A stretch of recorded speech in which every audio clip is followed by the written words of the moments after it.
Et bonjour à tous, voilà, on se retrouve aux abords d'Oléron, dite la Brumeuse aujourd'hui. Un spectacle magnifique et on va affaler directement le spi puisqu'on s'approche de la côte. Et donc je vais vous montrer une deuxième façon, une deuxième technique pour affaler le spi. Si vraiment la première, qui est pour moi la plus simple, la plus efficace, ne fonctionne pas, parce que le génois ne dévente pas assez et que vous avez encore trop de vent dans le génois, n'hésitez pas à essayer d'autres techniques. Il en existe 3 majeures et je vais vous en montrer déjà 2. Hop. Donc première chose à faire, on fait toujours du propre dans le bateau. Là la drisse, comme vous voyez, elle est prête à partir. Je vais ouvrir et lui laisser un tout petit peu de mou, voilà, lui laisser 50 cm de mou. Ça c'est pour pouvoir passer la tétière là-haut facilement. Ok. Par la suite, je vais venir choquer complètement les écoutes après avoir évidemment hop, déroulé le génois. Encore une fois, on utilise le génois pour déventer le génaqueur, mais pas que. Vous allez voir que on va lui donner une seconde utilité. Donc à partir de là, le génac est complètement déventé, on surborde le génois, on le coince. Là on va choquer les écoutes, en particulier celle-ci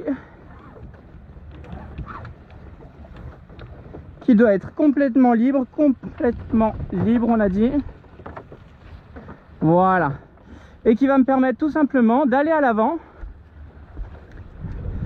de récupérer mon point d'écoute. Hop, je prends le spi comme ça, je longe la bordure jusqu'à atteindre mon point d'écoute qui est ici. Et là, je passe à l'avant, je récupère mon point d'écoute. Regardez le spi comment il est tout à l'envers. Et je viens le placer à l'intérieur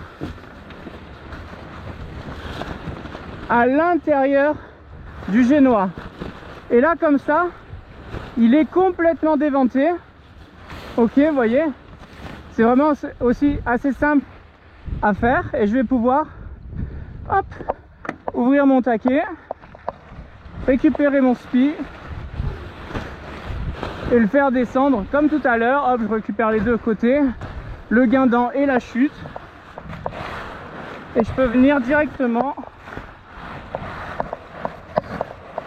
le ranger dans son sac qui est là. Hop.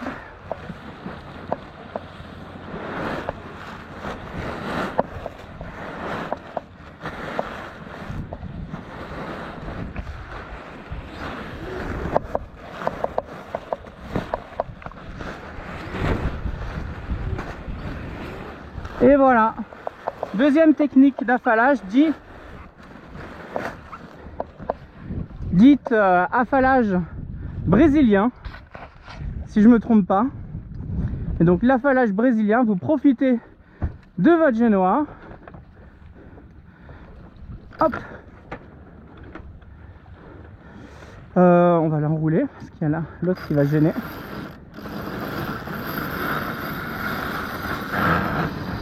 Voilà, impeccable. Et donc vous profitez de votre génois pour mettre votre génaqueur à l'intérieur en prenant le point d'écoute, en allant chercher le point d'écoute et en le faisant passer devant l'été et en le ramenant jusqu'au point d'écoute du génois. Voilà, donc en faisant cette technique là, ça permet là pour le coup d'avoir le génaqueur à bord du bateau. Il n'est pas en train de s'envoler à droite à gauche, il est à l'intérieur du bateau. Ça demande quand même une bonne coordination, encore pire en solitaire, mais même déjà à plusieurs pour choquer le point d'écoute au bon moment, choquer la drisse au bon moment. Tout doit être bien rythmé. Et après par la suite, une fois que le génois le génac est à l'intérieur du génois, vous avez vu, c'est d'une simplicité enfantine. Vous ouvrez le taquet, là vous voyez que ça part tout seul. Et au moins vous pouvez affaler tranquillement en rangeant le spi.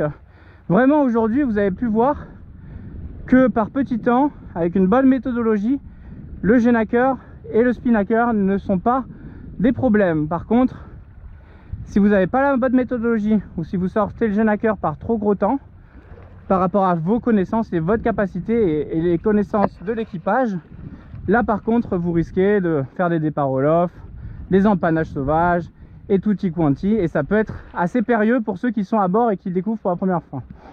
Voilà, bah écoutez, sur ce, je vous embrasse et je vous retrouve tout à l'heure pour une prochaine vidéo. À bientôt.